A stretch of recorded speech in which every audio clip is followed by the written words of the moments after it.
Well, content has really changed a lot in the last 2 to 5 years, mainly because of mobile, because people are now connected all the time, so people are also consuming content all the time. The idea that the web is just a resource for people to search for information is now an idea from the past. And for destinations, it's really important to be able to convey the uniqueness of the destination and the depth of the destination and stories of the destination through really powerful content. So the reason it's such a hotly disputed topic is because it's now something that is coming into its own. We used to talk about content is king, and now we talk about content is queen, because the focus is not to use content as a tool to rise up in search engines. The trick is to use content as a tool to create inspiration, to trigger interest, and actually start to connect people with the unique value that the destination has and how it can convey that.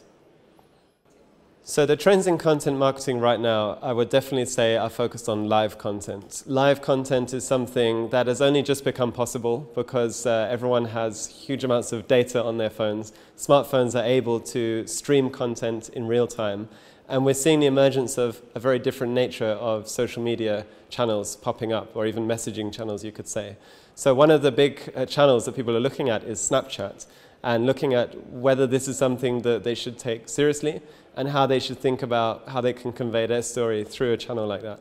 And what's really interesting here is that what makes Snapchat unique is that it's not a social network.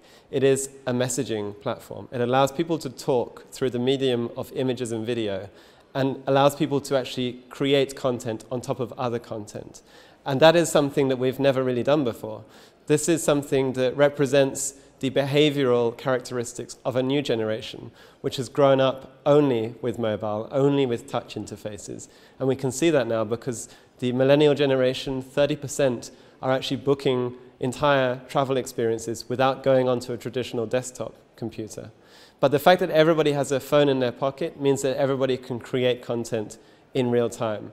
And so we see not only Snapchat, but channels like Periscope and also Facebook Live is now coming on the scene, which are allowing people to connect to the world as it happens. And there's nothing more authentic than showing the picture as it happens, where you can say, this isn't photoshopped, this is real, and this is what the real experience looks like. So the model for tourism destinations is a tricky one because there are a few problems with the traditional model. First is that many tourism organizations are built on some sort of member base where they have to meet the needs of their members before anything else. And for many years that's kind of worked. Serving up a list of the things you should do based on who your members are seems to make a lot of sense.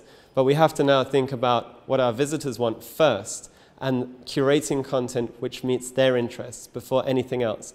And if one of our 5-star hotels just doesn't fit the interest for that target market, then we shouldn't serve that as one of the best things to do or one of the best places to stay. We have to think about our customers first. The next thing is, how do we actually jump on to all of these new content trends? And we've gone in the past to a very traditional approach where we hire an agency to pitch an idea, a creative idea, and then they'll run that idea and it will tell an amazing story and it will get people excited and create a lot of buzz. But then when we look at our statistics, our web statistics, we see that there's a lot of spikes, but over the year there's a lot of lows as well. And we're seeing destinations move towards a point where they can tell the story every day of the year. This idea of a 365 content strategy is something that's really coming into its own. But of course we're not ready, we're not equipped to do that. A lot of tourism organizations would consider themselves as administrations, and an administration can't tell a creative story in the same way that content creators are.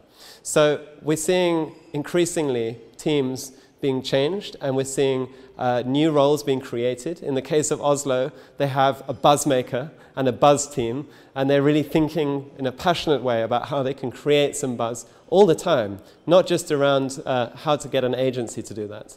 And in the case of somewhere like Copenhagen, we see that they now have a director, a creative director, who's keeping that brand really, really focused in how they tell that brand through content. But this is a different world we're living in. We also work and communicate and interact and collaborate with digital tools. Our visitors want mobility when they have that experience. They want to discover, experience, and share through mobile. But our teams and our staff and young people who have the talent are also mobile. They're also social. And they want a work environment which caters to that interest. So from the very fundamental tools we use, they're changing. We're no longer looking at Outlook as our main communications tool. We're looking at cloud-based tools which allow people to just have a conversation. But one of the key things is the notion that destinations are moving towards becoming distributed media companies. This is something that we heard at our event in the Faroe Islands, which was all about content. And it's a really, really key takeaway. How do we increase the footprint of our destination through great content? How do we hand over our storytelling to the people who can tell it the best? And how do we keep that creative angle where we pull it all together and help it happen?